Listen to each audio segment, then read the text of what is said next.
अस्सलाम वालेकुम, नमस्कार, सत श्री अकाल एंड गुड इवनिंग। मैं हूं अर्ज़ू काज़मी और आप हमेशा की तरह जी हाँ, मेरे हैं यूट्यूब चैनल पे। हम चलते हैं जी आज की न्यूज़ की तरफ और आज जैसे कि आप लोग जानते ही हैं कि जी आखिरकार 16 दिसंबर भी गुजर ही गया और जिसमें कि हम लोगों ने याद किया, हमारे टीवी चैनल से खास तौर पे याद किया कि किस तरह से भारत ने साजिश करके जी बांग्लादेश बनवा दिया था। जी हाँ, हमें बार-बार यही बताया गया, कल भी सारा दिन यही चलता रहा कि जी भारत की वजह से, भारत की साजिश की वजह से बांग्लादेश बना। वरना हम लोग तो बहुत अच्छे लोग हैं जी, हमने तो ना बंगालीज को तंग किया था और ना ही हमने कोई ऐसी हरकतें की थी जिसकी वजह से बांग्लादेश बनता। ये तो जी भारत का किया धरा है कि उन्होंने जो है साजिश करके और बांग्लादेश बना दिया। अब बांग्लादेश वालों को सोचना चाहिए कि अब वो जो है यानी उनका बांग्लादेश जो है वो बनाया गया भारत की वजह से और अब वो भारत से ही उनका 36 का आंकड़ा शुरू हो गया। जब से शेख हसीना गई है तब से एक हंगामा है। कभी अडानी साहब उनको बिजली का बिल भिजवा देते हैं। यार अजीब से तरीका, ये कौन सा तरीका है? क्या पहले अगर हम लोगों से पूछते हैं कि जी आखिर आपने इतना लंबा चौड़ा इलेक्ट्रिसिटी का बिल क्यों भिजवा दिया, तो हमारे इंडियन दोस्त कहते हैं अरे तो क्या फ्री में इलेक्ट्रिसिटी यूज करेंगे? तो अरे क्यों पहले बिल क्यों नहीं भिजवाया? शेख हसीना के जाते ही सारे बिल क्यों याद आ गए? जरूर इसमें कहीं ना कहीं राह की साजिश है। एक तो मुझे, मैं राह से बड़ी तंग हूँ। राह ने ना हर तरफ से जो है ना वो बांग्लादेश के लोगों को भी तंग कर रखा है और इधर हमें भी तंग कर रखा है। एक तरफ कहते हैं जी अखंड भारत बनाना है, अखंड भारत तो पता नहीं कब बनेगा, तब बनेगा। फिर आज तो अखंड पाकिस्तान बनने जा रहा है और लग ये रहा है कि जी कहीं ना कहीं से जो है वो बांग्लादेश के लोग जो हैं उनके साथ हम हेलो हाय हाय कर रहे हैं और वो भी हमारे साथ हेलो हाय हाय कर रहे हैं और लग ये रहा है कि दोनों कंट्रीज या आपस में फिर दोबारा से मिलने के लिए तैयार है। नहीं जी, वो उस किस्म का मिलाप तो होता हुआ मुझे नहीं दिखाई दे रहा, लेकिन बहरहाल ये जरूर है कि दोस्ती यारी जो है वो बढ़ रही है और चले अच्छी बात है, कोई बात नहीं।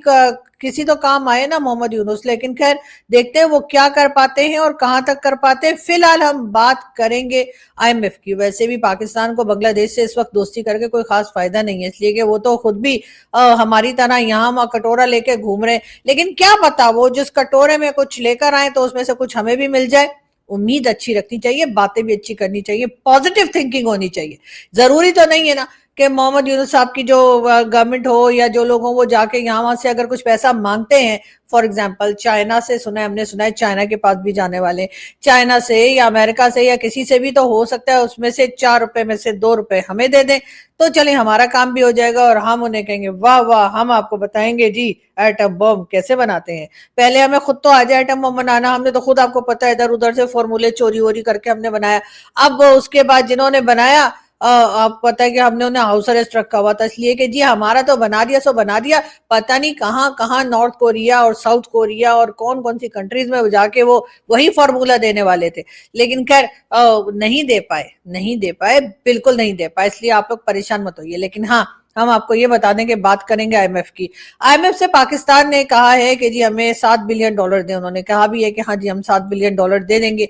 और अब जी हुआ ये कि तकरीबन उस $7 बिलियन के लिए आईएमएफ ने ये कहा है कि जी 5% यानी इंटरेस्ट के साथ ये $7 बिलियन जो है वो पाकिस्तान को दिए गए। मैं आपको ये बता दूं कि अगर हम उसका अंदाजा लगाएं तो पाकिस्तान को तकरीबन $350 मिलियन जो है आईएमएफ को हर साल देने पड़ेंगे इंटरेस्ट में। मतलब वो जो असल पैसा है वो वहीं का वहीं रहेगा और जो इंटरेस्ट है $350 मिलियन वो आईएमएफ को पाकिस्तान को हर साल देना पड़ेगा। अब आप लोग कहेंगे कि भाई यहाँ तो जहर खाने के पैसे नहीं है, तो हम उनको भला 350 मिलियन जो है वो कहाँ से देंगे? तो मत घबराइए, मत घबराइए, हमारे पास हमेशा प्लान बी तैयार रहता है। हम आपकी तरह नहीं है कि बस ए प्लान लेके चल रहे हैं और प्लान बी का कुछ पता ही नहीं है, लेकिन हम बता दें हमारे पास प्लान बी भी होगा और उसके लिए हम किसकी जेब काटने वाले, मैं क्यों बताऊं?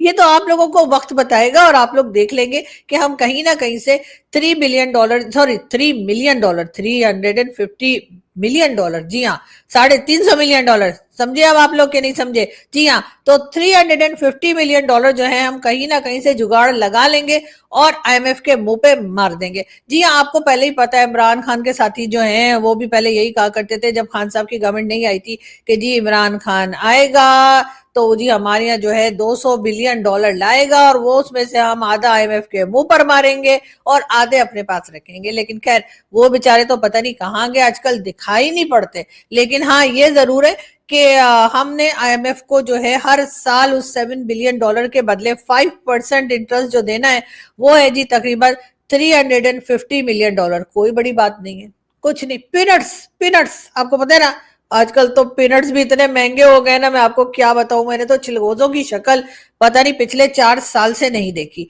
और मुझे बहुत से इंडियन दोस्त और लोग कहते रहते हैं कि हम आपको पीनट्स मतलब चिलगोजे भेज देते हैं, लेकिन बात सारी ये कि भारत से पाकिस्तान को भेजा नहीं जा सकता। मोदी जी ने जो है वो ऐसा पक्का बंदोबस्त किया है कि आप वहां से कुछ भी नहीं भेज सकते। कुछ और तो क्या, कोई बुक भी नहीं भेज सकते, कोई कार्ड भी नहीं भेज सकते, कोई कैलेंडर भी नहीं भेज सकते।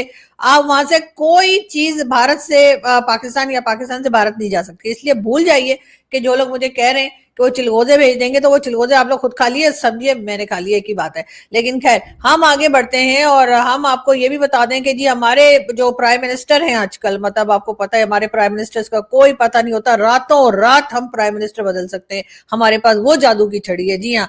और उस जादू की छड़ी के मालिक आपको पता है ये पिंडी में होते हैं, जी हाँ। तो मैं आपको ये बता रही थी कि जी शहबाज शरीफ साहब जो अभी तक प्राइम मिनिस्टर बने हुए हैं, सॉरी मेरी ये पता नहीं मैं इनकी फोटो क्यों दिखा देती हूँ हर बार शहबाज शरीफ की जगह। एक तो तुम लोग भी ना पता नहीं क्या करते हो, कहाँ गए शहबाज शरीफ, मुझे दिखाई नहीं पड़ रहे। लेकिन खैर कोई बात नहीं, अगर नहीं भी दिखाई पड़े तो आप लोग यकीनन शहबाज शरीफ साहब को पहचानते होंगे, जानते होंगे। और अभी तक मेरे ख्याल है उनकी वही शक्ल सूरत है, कुछ वो बदले नहीं है। लेकिन फिर भी अगर आप लोग इसरार करते हैं तो मैं कोशिश करती हूँ कि मुझे शहबाज शरीफ साहब मिल जाए। मिल गए मिल गए मिल गए, जी हाँ।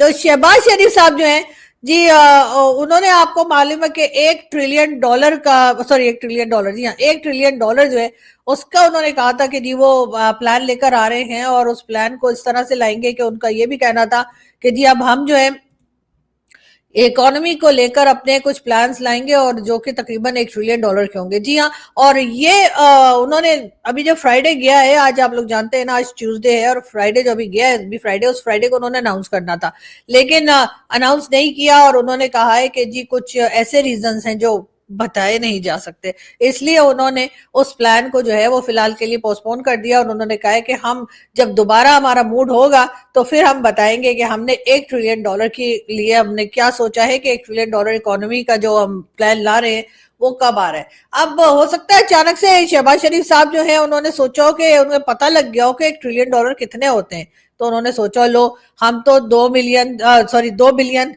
3 बिलियन 7 बिलियन के लिए नाक रगड़ते फिर रहे हैं, तो $1 ट्रिलियन का प्लान कहां से लेकर आएंगे। तो बहरहाल उन्होंने फिलहाल के लिए वो प्लान जो है वो पोस्टपोन कर दिया है। और उनका कहना है कि जब कभी फिर मूड होगा और जब कभी मतलब हम बताना चाहेंगे तो बता देंगे, कोई जल्दी नहीं है। इतनी जल्दी क्या है बेटा, जब जीना है बरसों, जी हाँ, यही कहना है शहबाज शरीफ साहब का। साथ साथ मैं आपको ये भी बता दूं कि जी सी पैक को लेकर बहुत से लोगों के दिमाग में बहुत सारी चीजें आप लोग सोचते हैं, और आपका ख्याल ये है कि शायद पाकिस्तान जो है वो सी पैक बना नहीं पाएगा, या फिर पाकिस्तान के जो है वो चाइना के साथ टर्म्स खराब हो जाएंगे, जो कि बहुत से हमारे भारत के लोग जो हैं शायद वो ये सोचते हो कि चाइना जो है वो हमसे नाराज होगा और चाइना जो है वो सी पैक के ऊपर गुस्सा करेगा और कहेगा कि जी आप लोगों ने तो मतलब कोई काम ही नहीं किया और सी पैक के कोई भी प्रोजेक्ट्स जो हैं वो कंप्लीट होते हुए दिखाई नहीं दे रहे।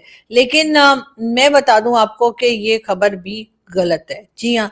और पाकिस्तान जो है वो सी पैक के ऊपर बहुत, यानी सीपीसी के ऊपर बहुत ही सीरियसली काम कर रहा है। बल्कि हमें तो ये तक बताया गया, मैं आपको बल्कि फिगर भी बता देती हूँ कि कुछ प्रोजेक्ट्स जो हैं वो हमने कंप्लीट भी कर लिए हैं, लेकिन चाइना वालों को पता नहीं लगा। और उनको क्यों पता नहीं लगा मैं भी बताती हूँ आपको।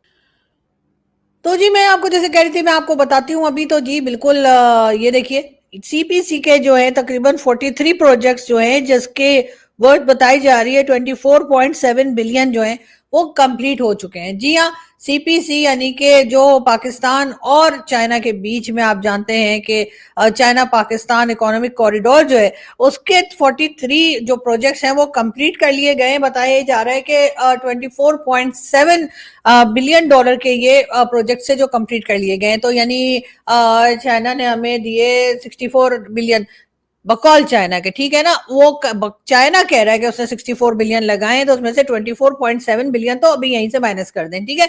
और इसके अलावा भी जी और भी बहुत से प्रोजेक्ट्स जो हैं वो कंप्लीट किए गए हैं, और उसके लिए हमारी सिंध गवर्नमेंट के जो मिनिस्टर साहब हैं उनका भी यही कहना है कि जी कुछ प्रोजेक्ट्स जो है वो सिंध में कंप्लीट हुए हैं, कुछ बलूचिस्तान में कंप्लीट हुए हैं, दो चार जो हैं वो पंजाब में कंप्लीट हुए, और ऐसे करके काफी सारा पैसा जो चाइना क्लेम कर रहा है, प्रूफ नहीं दे रहा। आप देख लीजिए, कहीं भी जाकर गूगल कर लीजिए, आपको कहीं से कुछ सबूत नहीं मिलेगा कि चाइना ने इतना पैसा जो है वो पाकिस्तान में लगा रखा है। लेकिन खैर, अब क्योंकि वो हमारे दोस्त, अब देखें ये रोड बनाई है, अब एक रोड बनाने में तो 64 बिलियन नहीं लग सकते ना, लेकिन चाइना कह रहा है तो बस कहने दीजिए। मगर बात सारी ये कि हम भी जो है कच्ची गोलियां नहीं खेले हुए, तो हमने उनको बता दिया है कि जी 24.7 बिलियन डॉलर जो है वो तो ऑलरेडी हमने जो है 43 प्रोजेक्ट कंप्लीट कर लिया। वो प्रोजेक्ट कहाँ कंप्लीट कर लिए, हर बात बताने की नहीं होती, ठीक है ना। हर बात जो है हम दिखा नहीं सकते, बता नहीं सकते, और उसका रीजन भी यही है कि हमारे दोस्त तो दो चार ही हैं और हमारे दुश्मन बेशुमार हैं। और उसमें से हमारे पड़ोसी जो हैं वो भी हर वक्त हमारे यहाँ ही झांकते रहते हैं। ये नहीं कि अपने यहाँ देखें कि क्या कांड चल रहा है आपके यहाँ। आप लोगों के यहाँ भी कोई ऐसा कोई अच्छा माहौल नहीं चल रहा है जो आप लोग हमारे यहाँ ही देखते रहते हैं कि आखिर हमने प्रोजेक्ट कितने कंप्लीट किए। जितने भी प्रोजेक्ट कंप्लीट किए हैं, मेरा ख्याल है कि हमने चाइना को उस पर मना लेना है, और चाइना ने भी हमारी बात मान लेनी है, इसलिए कि चाइना के पास दूसरा कोई रास्ता नहीं है। चाइना को यही मानना पड़ेगा जो हम उन्हें बताएंगे, और यही वजह है कि एक बार फिर आप देखिए कि चाइनीज कंपनीज जो हैं, जी हाँ, उनकी भी मैं बात कर ही लेती हूँ आपसे। एक तो सीपैक का ये कर ही रहे, इसके अलावा दूसरा प्रोजेक्ट, जी हाँ, चाइनीज कंपनीज जो है वो एग्री कर गई हैं कि 350 मिलियन डील जो कि ये इंस्टॉल करेंगे, तकरीबन 3000, आप समझ लीजिए 3000 के करीब जो है वो पूरे पाकिस्तान में इलेक्ट्रिक व्हीकल्स के लिए चार्जिंग स्टेशन जो है वो चाइना जो है वो इंस्टॉल करेगा पाकिस्तान में, ठीक है। और इसके लिए बताया ये जा रहा है कि तकरीबन 350 मिलियन डॉलर का ये प्रोजेक्ट है। और इसका मतलब यही है कि चाइना को हमारे ऊपर ट्रस्ट है। चाइना को पता है कि हम चाहे जितना मर्जी उनके लोगों को उड़ा दें या उनके प्रोजेक्ट्स को जितना मर्जी डिले कर दें, चाहे उनका जितना मर्जी पैसा खा लें, भारत ये याद रखे कि चाइना हमसे अलग नहीं होगा। चाइना हमारे ऊपर ट्रस्ट करता है, और चाइना के पास दूसरा रास्ता नहीं है ट्रस्ट करने के अलावा। और यही वजह है कि चाहे हम हर कुछ दिन के बाद चाइनीज इंजीनियर्स को उड़ा दें, चाहे हम चाइना का पैसा खा जाएं, चाहे हमारे यहाँ से आसिम सलीम बाजवा जो हैं वो अपनी पिज्जा फ्रेंचाइज बना के 9-11 हो जाएं, या चाहे चाइना का हम कितना भी नुकसान कर दें, चाइना पाकिस्तान की दोस्ती जो है वो आसमानों से ऊंची, पहाड़ों से ऊंची, समंदर से गहरी, शहद से मीठी, और पता नहीं कौन कौन सी, ठीक है ना। वो आप लोग खुद ही चेक कर लिएगा, सारी डिटेल हर बार बताने के लिए मैं थक जाती हूँ। लेकिन ये है कि चाइना के ऊपर जो है, चाइना और पाकिस्तान की जो दोस्ती है वो इतनी गहरी है कि आप देख लीजिए कि हम कुछ भी करें उसके बाद भी वो और भी इन्वेस्टमेंट जो है वो करते चले जा रहे हैं। और मुझे उम्मीद है कि कभी ना कभी, किसी ना किसी जन्म में जो है सीपीईसी जो है वो बन ही जाएगा, और यकीनन हमारे बाद ही भारत जो है वो अपना चाबार पोर्ट को आगे ले जा सकेगा। इसलिए कि उससे पहले भारत को बहुत मुश्किल होगी चाबार पोर्ट को आगे ले जाने के लिए, क्योंकि आप लोग जानते ही हैं कि ईरान के ऊपर कितने सारे सैंक्शन हैं। ये और बात है कि सैंक्शन लगने के बावजूद ईरान ने ना सुधरने की कसम खा रखी है, और इसीलिए जो है वो बार बार जो है कभी वो इजराइल को धमकी देता है और कभी कोई और बात करता है। वैसे तो कभी हल्के फुल्के, हालांकि हम भी बहुत दोस्त हैं उनके, हमारे साथ भी बहुत दोस्ती है। इस्लामिक कंट्री, आप जानते हैं ना, इस्लामिक ब्रदरली इस्लामिक कंट्री, जी है ना। तो जब तक हमारे साथ दोस्ती है, इसके बावजूद उसने हमारे ऊपर एयर स्ट्राइक की थी इस साल में। आपको याद होगा कि इस साल में जो है पाकिस्तान ने भी ईरान को जवाब में एयर स्ट्राइक की थी, और इससे पहले ईरान ने एयर स्ट्राइक की थी। ईरान का कहना था कि हम पाकिस्तान में जो टेररिस्ट मौजूद हैं या टेरर कैंप से हमने उनको उड़ा दिया। तो पाकिस्तान ने कहा कि ठीक है, अब हमने भी जाकर एयर स्ट्राइक कर दिया, और हमने कहा कि जी ईरान में जो टेरर ग्रुप्स हैं या टेरर आउटफिट्स हैं हमने उनको उड़ा दिया। हालांकि होना ये चाहिए था कि दोनों अपने अपने कंट्री में अपने ही अपने जो टेररिस्ट बिठा रखे उनको उड़ा देते, लेकिन बस वो अच्छा नहीं लगता ना अपने लोगों के ऊपर ऐसे अटैक करते हुए। आप जानते हैं कि खुद ही पाला, खुद ही बनाया और फिर खुद ही उड़ा दिया, कुछ डिसेंट नहीं लगता। तो इसलिए मेरा ख्याल है कि सोचा होगा कि एक दूसरे के यहाँ जाके उड़ा देते हैं। तो खैर वो तो अलग बात है, उस पर हम फिर कभी वीडियो बनाएंगे, बहुत डिटेल से बताएंगे कि आखिर हो क्या रहा है। लेकिन खैर हम आगे बढ़ते हैं और हम आपसे बात करेंगे आपकी, हमारी सभी की जानी पहचानी, जी हाँ, प्रियंका गांधी जी की। प्रियंका गांधी की जी जो है वो किसी ना किसी तरह से न्यूज में रहती हैं और एक बार फिर वो न्यूज में है अपने हैंडबैग की वजह से। और इनके हैंडबैग पे फलस्तीन लिखा हुआ है और इसके ऊपर बहुत लोग बात कर रहे हैं और कह रहे हैं कि जी जब कश्मीर में कुछ होता है तब तो आप कुछ नहीं बोलती, जब बांग्लादेश में लोगों के ऊपर जुल्म होता है तब तो आप ऐसा कोई बैग लेके नहीं घूमती। और इसी तरीके से जब पाकिस्तान में या किसी और कंट्री में जब हिंदू कम्युनिटी के ऊपर जुल्म होता है या उन्हें मारा जाता है या उन्हें जबरदस्ती कन्वर्ट किया जाता है तब तो आप ऐसा कोई बैग लेके नहीं घूमती। तो फिर आखिर फलस्तीन के लिए आप इस किस्म का बैग लेकर क्यों घूम रही हैं? लेकिन खैर कोई बात नहीं, उनकी अपनी मर्जी है और जाहिर है कि कोई ना कोई कंट्रोवर्सी तो क्रिएट होनी ही होती है। तो अच्छा रहता है कि कभी बीजेपी कुछ कर दे तो कभी कांग्रेस कुछ कर दे और इस तरह से जो है वो लोग जो है आपको मालूम है कि फिर वो थोड़ा डिस्कस कर लेते हैं और न्यूज में भी आ जाते हैं। तो एक बार फिर प्रियंका गांधी जो है वो अपने बैग की वजह से बहुत ज्यादा न्यूज में। साथ साथ पाकिस्तान में इस चीज को बड़ा पॉजिटिव लिया जा रहा है। पाकिस्तान के लोग कह रहे हैं कि जी देखिए कितनी हिम्मत है उनमें कि वो फलस्तीन लिखा हुआ बैग लेकर पार्लियामेंट में पहुंच गई और एक हमारे निकम्मे निखट्टू किस्म के पॉलिटिशियंस हैं जो कि फलस्तीन के लिए कोई इस तरह का बैग लेके नहीं जाते। इसलिए कि हमारे जितने पॉलिटिशियंस जो हैंडबैग इस्तेमाल करते हैं या करती हैं, जो जो फीमेल पॉलिटिशियंस हैं, आप जानते ही हैं कि वो कभी गुची का तो कभी कौन कौन सी ऐसी कंपनीज जिनके तो शायद मुझे और आपको नाम भी ना कभी सुने हो और महंगे महंगे लाखों के बैग लेके जाते हैं। वो भला एक आम सा बैग लेके क्यों जाएंगे? आप जितना मर्जी इख्तलाफ कीजिए प्रियंका गांधी से, लेकिन इस बात की तो दाद देनी पड़ेगी कि वो एक आम सा बैग लेके पार्लियामेंट में चली गई।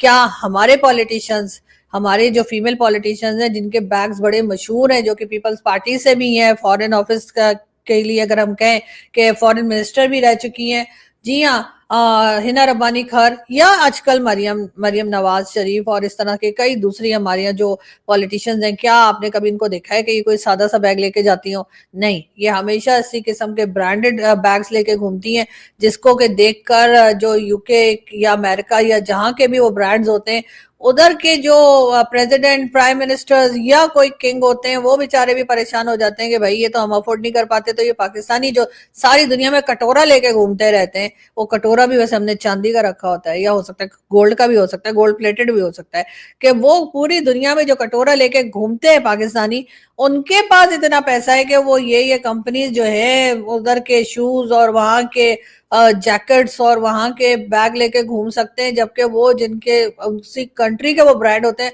बहुत बार वहां के बड़े बड़े लोग जो है, जो बहुत मिलीनियर बिलीनियर है, वो भी वो चीजें नहीं ले पाते।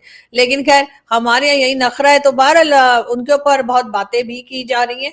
प्रियंका गांधी के ऊपर कहा जा रहा है कि जी और तो किसी चीज के लिए वो ऐसे नहीं गई और या और तो किसी कंट्री के लिए, किसी कम्युनिटी के लिए उन्होंने आवाज नहीं उठाई। जैसे मैंने कहा कि बांग्लादेश में हिंदुओं के साथ जो हो रहा है, पाकिस्तान में हिंदू फैमिलीज के साथ जो कुछ होता है, या फिर उनको ये भी कहा जा रहा है कि आप जो कुछ भारत के लोग जो है वो बार बार उनके ऊपर उंगली उठा रहे हैं कि और कई कंट्रीज की उन्होंने एग्जाम्पल्स दी हैं कि जहां पर जो जो जुल्म हो रहा है उसके ऊपर तो आप कुछ नहीं कहती हैं, और लेकिन हाँ फलस्तीन के लिए आपने जो है ये बैग उठाया है। लेकिन खैर ये भी कहूंगी कि 1 लाख से ज्यादा लोग जो हैं वो मारे जा चुके हैं फलस्तीन में, और मेरा ख्याल है कि सभी को उनसे कुछ ना कुछ हमदर्दी होनी चाहिए। और अब ये जो जुल्म चल रहा है, ये जो मारकाट चल रही है इसराइल की तरफ से, पहले तो ठीक है मैं भी मानती हूँ कि इसराइल के साथ गलत हुआ और हमास ने अटैक किया और वो सब नहीं होना चाहिए था, लेकिन अब आप ये सोचिए कि 1 लाख से ज्यादा लोग जो है मारे जा चुके हैं, जिसमें औरतें भी हैं, बच्चे भी हैं, बड़े बुजुर्ग भी हैं, हर तरह के लोग हैं।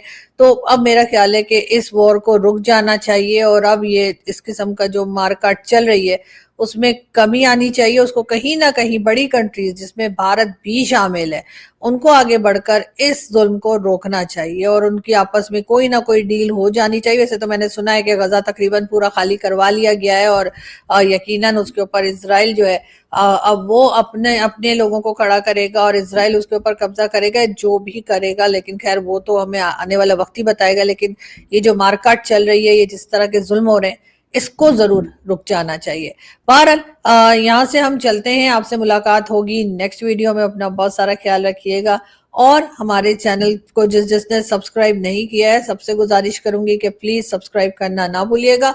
बहुत जल्द फिर मुलाकात होगी। साल खत्म होने लगा है और हमारी कोशिश होगी कि इस साल के जितने भी दिन रह गए हैं वो सबके सब, हमारी दुआ है कि आप सबके लिए बहुत अच्छे रहें, आप लोग हंसते रहें, मुस्कुराते रहें, खुश रहें, और नया साल, आने वाला साल जो है उसको भी हम हंसते मुस्कुराते हुए वेलकम करें। उसमें भी बहुत से चैलेंजेस होंगे, बहुत से लोग ऐसे होंगे जो मेरे समय, यानी कि मुझे भी जो सोशल मीडिया पर भी जो ट्रोल करते हैं या बुरा भला कहते हैं वो सुनने के लिए भी मैं तैयार हूँ, और बहुत से लोग ऐसे भी होंगे जो हमें यूट्यूब पर आके भी बुरा भला कहेंगे और हर तरह से हमें ये एहसास दिलाने की कोशिश करेंगे कि हम किसी काम के नहीं, लेकिन हम फिर भी कोशिश करेंगे कि अपने आप को बेहतर कर सकें और नेक्स्ट जो नया साल आने वाला है उसमें बेहतर काम करने की पूरी कोशिश होगी। बहरहाल यहाँ से मैं चलती हूँ, आप लोगों से मुलाकात होगी नेक्स्ट वीडियो में। अपना बहुत सारा ख्याल रखिएगा, हंसते रहिए, मुस्कुराते रहिए, फिर मिलेंगे। Thank you.